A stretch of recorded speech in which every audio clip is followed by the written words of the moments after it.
Listener discretion is advised. Okay, here's a quote from my lover. Forensic psychology is the application of psychology to legal issues, often for the purpose of offering expert testimony in a courtroom, including but not limited to. Mm-hmm. In civil and criminal cases, forensic psychologists may evaluate individuals to determine questions such as competency to stand trial, the relationship of a mental disorder to an accident or a crime, and potential for future dangerous behavior. Okay. In addition to conducting interviews and administering psychological tests, they usually gather a forensic history, which includes information such as hospital records, police reports, and statements of witnesses. They are also expected to have a grasp of relevant legal questions. In a child custody case, a forensic psychologist may be asked to evaluate home environments, parents, and the character of the child in order to recommend a custody decision in the child's best interests. Oh, interesting. Okay. Mm-hmm. They do a lot. Yeah. So some other examples of tasks for forensic psychologists are threat assessments for schools, counseling services to victims of crime, death notification procedures. Ooh. Like coming up with those protocols for law enforcement and stuff. Yes. Yes. Screening and selection of law enforcement applicants. We'll circle back to better. That. Right. Screen more. Mm-hmm. The assessment of post-traumatic stress disorder, sentencing recommendations, evaluation of the risk of reoffending, consultation of jury selection.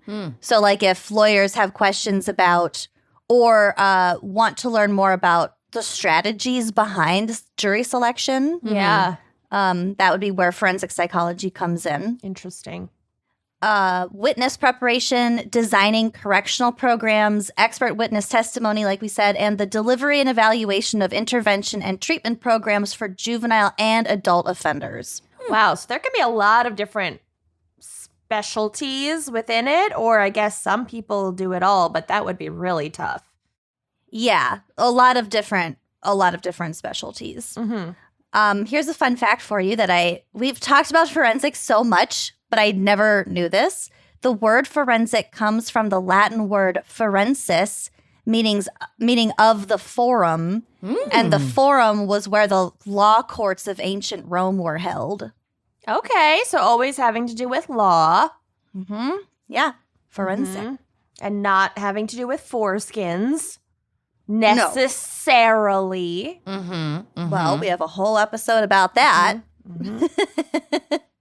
Forensic psychology is often lumped together with legal psychology. They are two different things, but under the same umbrella. Okay. The main difference between the two is that legal psychology typically doesn't include clinical matters.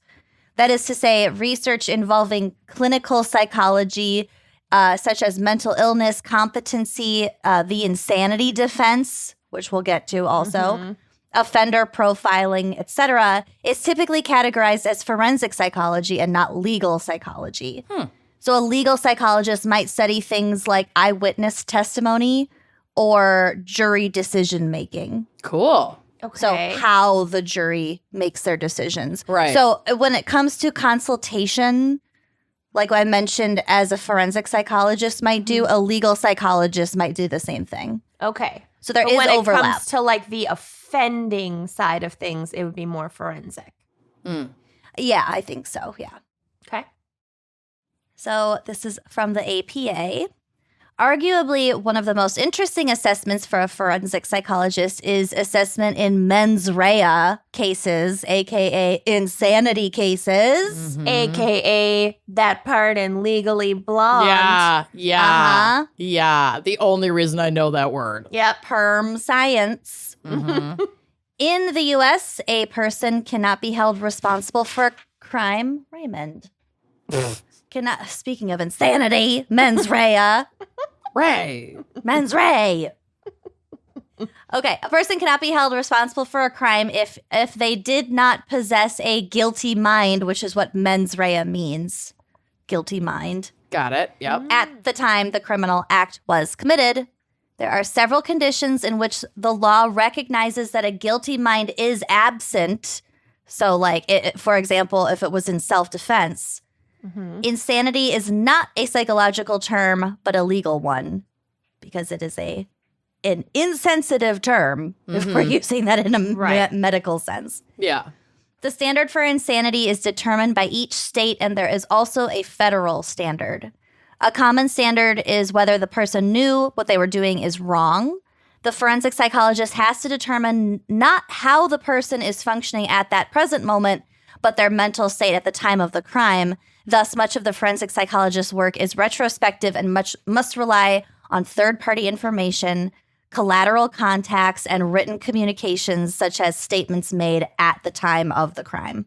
Okay. But for the self-defense thing, you still have to prove that, like, you were in danger. Like a reasonable person would consider themselves to be in danger in that moment. Correct. Yeah. Right. Because a lot of people think that they are in danger, but unreasonably. Yeah, so. Exactly. Or, for example, if the cars in a car dealership were in danger and they decided to, I don't know, attack someone with a rifle in Kenosha, Wisconsin. Unrequested for that backup.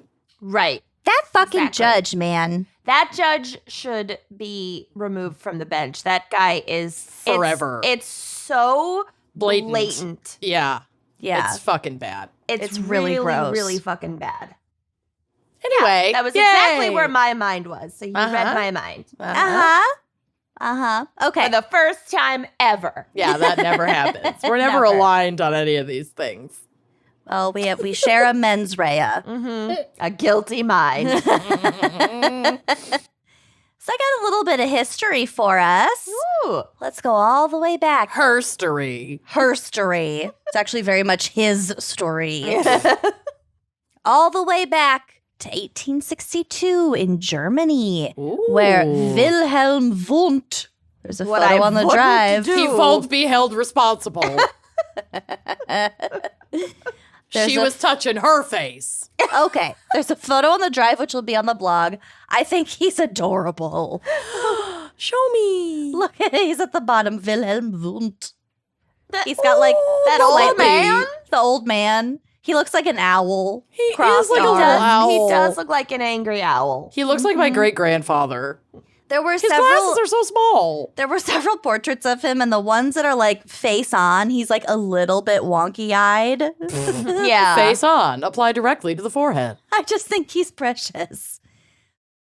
Okay, don't at me with all of his problematic bullshit. I'm sure it's out there. I just can't. Yeah, he's an old white man from the 1800s who's probably terrible. He looks precious. She doesn't know anything about him besides what she's about to say. Right.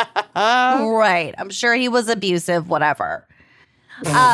Watch, he was a saint, and we're going to get added for assuming he was bad. Don't at me about Wilhelm Wundt.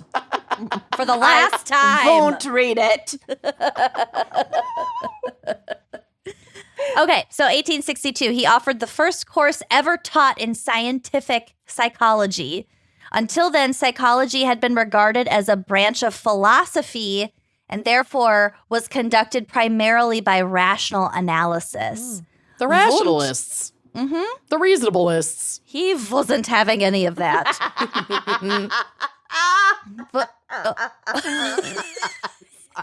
I just wasn't expecting that one. Weren't you? I wasn't. I really wasn't. So Wundt instead stressed that the use of experimental methods drawn from the natural sciences. His work, quote, advanced a system of psychology that sought to investigate the immediate experiences of consciousness, including sensations, feelings, volitions, and ideas. It also contained the concept of apperception or conscious perception. The methodology prescribed was introspection or conscious examination of conscious experience.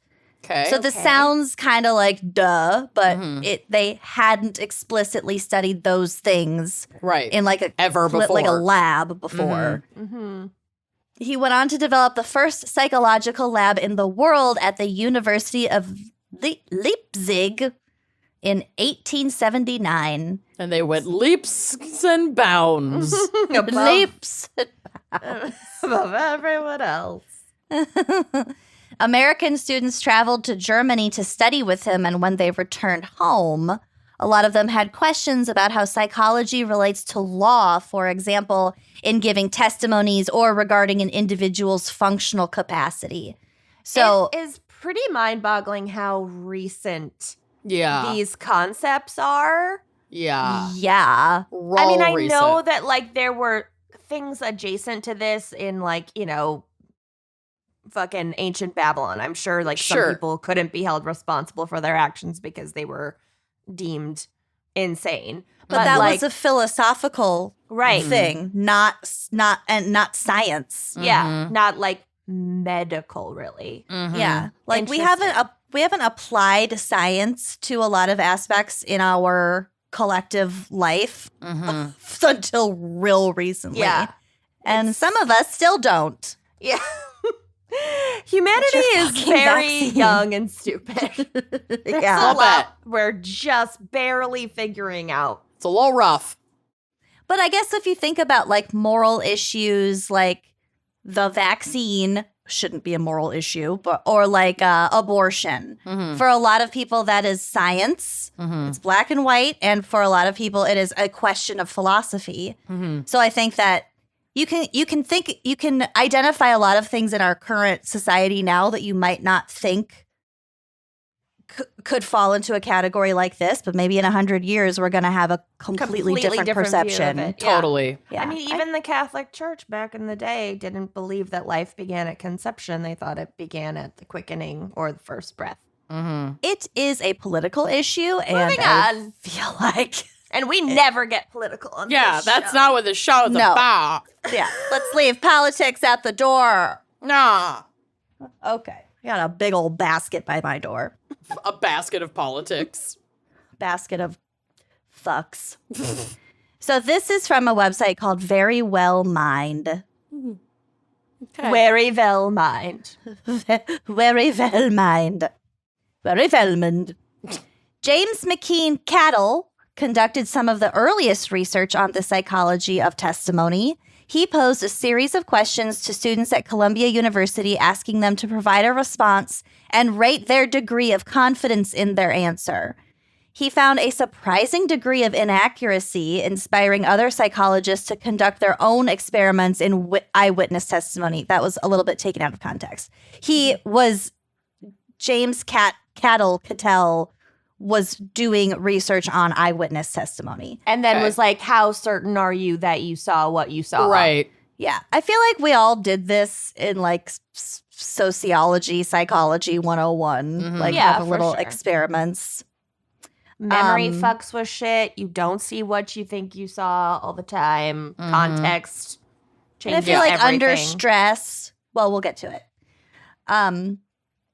With even eyewitnesses being unsure of themselves, this raised serious issues about the validity of their usefulness in court. Inspired by his work, Alfred Binet replicated Cattell's research and studied the results of other psychology experiments. I don't know why I'm having a problem talking. That all right. applied to law and criminal justice. His work in intelligence testing was also important to the development of forensic psychology, as many future assessment tools were based off of his work. And there's one that we are about to get to, which you will find familiar. Great. Psychologist William Stern also studied witnesses' ability to recall information. In one of his experiments, he asked students to summarize a dispute that they witnessed between two classmates. Stern discovered errors were common among witnesses and concluded that a person's emotions could affect how accurately they remembered things. Yep. He Okay. also continued to study issues related to court testimony and later established the first academic journal devoted to applied psychology. Wow. So, yeah, it's so interesting. I just think back to like, there are some things that I remember very, very vividly. And then there are other things that like don't have any recollection of them even happening. Sure. And then for other people that were with me, they remember those, you know, it's like the opposite. Mhm. Mhm. And that's not even pertinent, important events. It's just like memory. Mundane stuff, yeah. Remember Remember the last time we were all together, someone was telling some story that was like, oh, I did something in school. And then one of us was like, no, that was me. And then a third person was like, no, that was me. I have very vivid memories of whatever we were talking about. I have no memory of what that conversation I think that was, did. but Yeah, it definitely happens with us a lot because it's like we have a lot of shared core memories. Yeah. But they were something like, it was very specific. It was like, I got in trouble for X. And it's like, no, that was me. No, that was me. Like, you can't trust your memories is the bottom line. It's really weird. Yeah. You really can't. Okay, so keep in mind all these things that I just listed are happening like in the late 1800s. Right. This is all condensed into like a very small window of time. So from there, forensic psychology entered the courts. In 1896, psychologist Albert von Schrenk-Notzing. Wow. You don't want to shrink your notes thing. No. It's a lot of German in If here. it's cold outside, you will shrink your notes thing. I'm not saying it's cold, but I'm shrank. Anyway, he testified at a murder trial about the effects of suggestibility on witness testimony. In 1915, Hugo Munsterberg Yes. Yes. Delicious. Yum. Yum. published a book called On the Witness Stand, which advocated for the use of psychology in legal matters. In 1916, 1 year later, the Stanford-Binet test was used to assess the intelligence of job candidates for law enforcement positions, and this test is still used as a typical IQ test today. If that sounds familiar, the Stanford-Binet test. Don't remember. Yeah. Can't trust my memories. Don't recall. Also, Okay. would want to know more about it because IQ tests are suspicious. Oh, they're all suspicious. But this one was developed in 1916, so, like, we'll give it a pass. In 1917, psychologist William Marston found that systolic blood pressure had a strong correlation to lying. This discovery would later lead to the design of the modern polygraph detector, go figure. 6 years later, Marston testified in the case of Fry versus the United States, which was the case that established the precedent of the use of expert witnesses in courts. So all of this happened within like a 25-year period. Yeah. That's wild. There was a boom. Yeah. Shit. So The we had, was like- psychological revolution, baby. we had a bit of a boom at the beginning of the 20th century. And then forensic psychology kind of cooled off for a while during the World Wars. We were frying do. bigger fish. Mm-hmm. In 1954, several psychologists testified on both sides during Brown versus Board of Education, bringing the discipline back into relevance. And finally, in 2001, forensic psychology was officially recognized as a specialization within psychology by the American Psychological Association. Oh my God, That's- 2001. I didn't realize it took that long. Yeah. Yeah. That's wild. Holy Well, shit. it's bizarre to me that we were using it as like legitimate stuff in the courts Without at the beginning of the recognizing it. 20th century, and it was almost 100 years later that it was recognized by the APA. Right. So Interesting. we got there eventually, Mm-hmm. Whoa. the help of a bunch of Germans and German Americans. So Guten Tag. Hooray! Oh, Dankeschön. Darling Dunkershane. Thank you for all the psych you gave. All right. Well, So well done. that's my segment. A little bit of Phenomenal. a background. I think it's interesting the difference between forensic psychology and legal psychology because they're very similar, Mm-hmm. but like, I mean, frankly, forensic psychology is a little more interesting. Oh, There for are sure. a lot more uses of it than I realized. Mm-hmm. Like Even ways that like, it can be used in the courts and in forensics. Even as part of like a high school counseling Mm-hmm. group, there could be a forensic psychologist like working in there. They're everywhere. Mm-hmm. They're among us. For like dealing with high troubled teens? What? Yeah. Okay. Potentially. I mean, For sorting obviously into colleges? Right? I don't want that. No.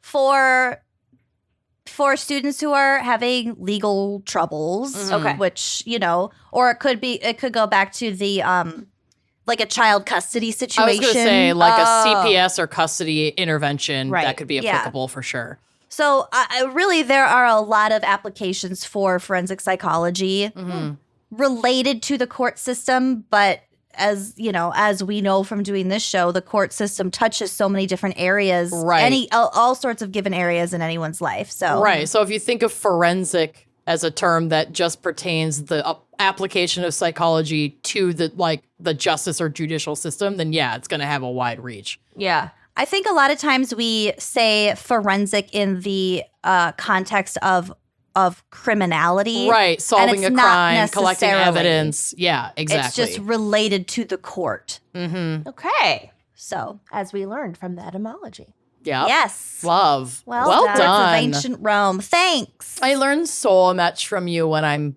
paying attention. Well, I sure hope you liked that clip. If you did like that clip, make sure you are subscribing to our YouTube channel, leaving us a nice review, and joining us on Patreon for even more video content, audio content, salacious content all around. Come join us. Treat yourself.